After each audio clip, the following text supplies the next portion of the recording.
তুমি কি জানো এসএসসি ২৭-২৮ ব্যাচের ৯৫% শিক্ষার্থী এখন যে ভুলটা করছে সেটা তাদের রেজাল্ট নষ্ট করার জন্য যথেষ্ট?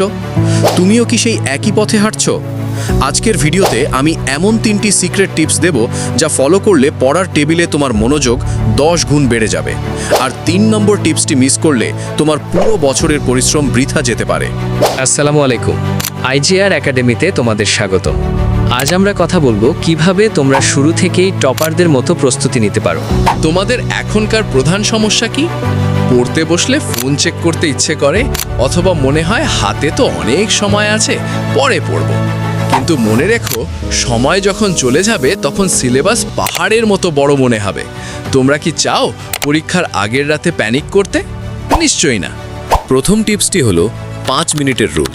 যখনই পড়তে ইচ্ছে করবে না, নিজেকে বলো আমি মাত্র ৫ মিনিট পড়ব। যখন তুমি পড়া শুরু করে দেবে, দেখবে তোমার মস্তিষ্ক আর থামতে চাইছে না। এটি বৈজ্ঞানিকভাবে প্রমাণিত। এসএসসি ২৭ বা ২৮-এর জন্য এখনই সব মুখস্থ করার দরকার নেই।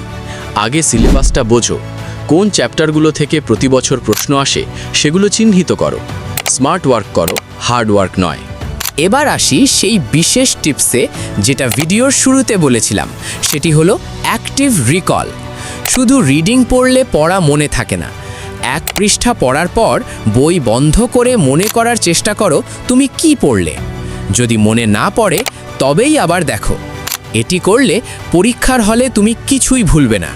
তোমরা যারা এই ভিডিওটি এখন পর্যন্ত দেখছো তারা আসলেই তোমাদের পড়াশোনা নিয়ে সিরিয়াস। কমেন্টে লিখে জানাও তুমি কোন ব্যাচের, এসএসসি ২৭ নাকি ২৮। আর ভিডিওটি ভালো লাগলে বন্ধুদের সাথে শেয়ার করো, যেন তারাও এই ভুলগুলো থেকে বাঁচতে পারে।